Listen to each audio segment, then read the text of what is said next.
Hey, what's up, guys? Today we're looking at the Human vs. Zombies Zombie Fighter 8-shot.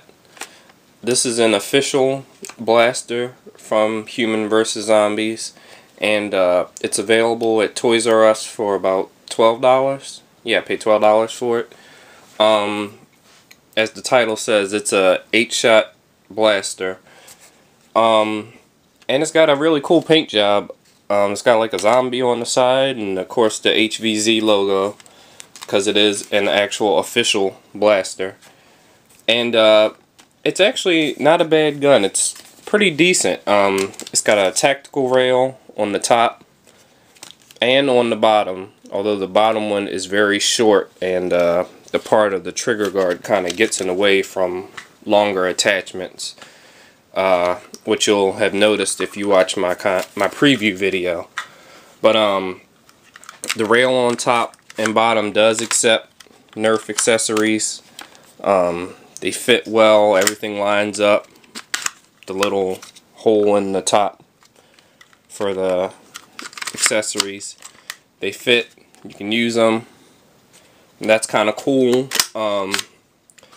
The blaster itself, the box claims 25 feet, and that's pretty accurate. It's getting about 25 feet. I did have a few shots reach 30.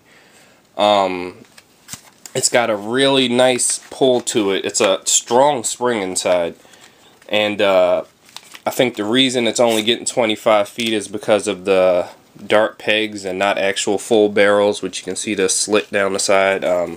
I'll get more of that into that when I look at the internals.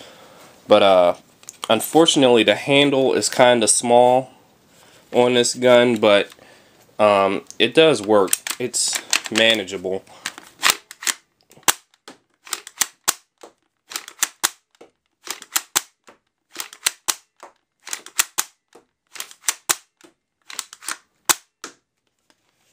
So like I said, it shoots pretty decent. It's a nice gun, really. I was kind of surprised. It does kind of resemble the Airzone 8-shot gun. The gun doesn't really have a name, the 8-shooter. But this is actually smaller than that gun. This is shorter, but it is about the same width. But it's a shorter, more compact gun, but it does kind of resemble it. So let's go ahead and take a look at the internals. Alright, so now let's have a look at the internals.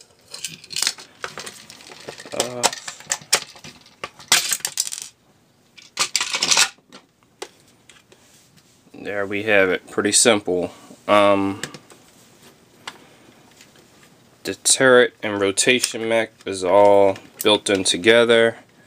And notice there is a spring-loaded piece of rubber that makes contact from the plunger tube to the back of the turret, and it's very well lubricated. There's oil all over the inside of this gun, but it's got a little spring-loaded piece of rubber, and that makes the contact. Appears to be getting a pretty good seal. And let's see if I can get the plunger tube out.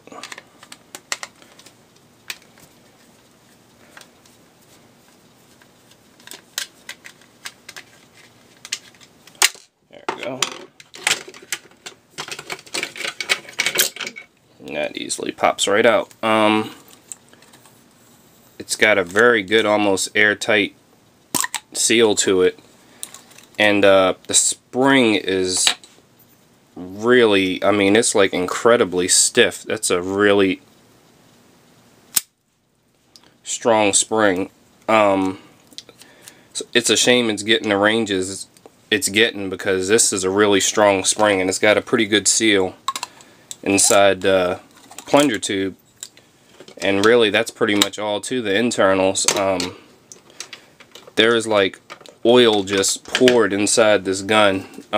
They really overdid it with the lubricant, but unfortunately I believe the reason for the poor ranges is the dart pegs, since it doesn't actually have real barrels. That's what's keeping the ranges down. I may attempt to rebarrel this and see what kind of difference that makes. But there you have it. That's the internals to the Humans vs. Zombies blaster.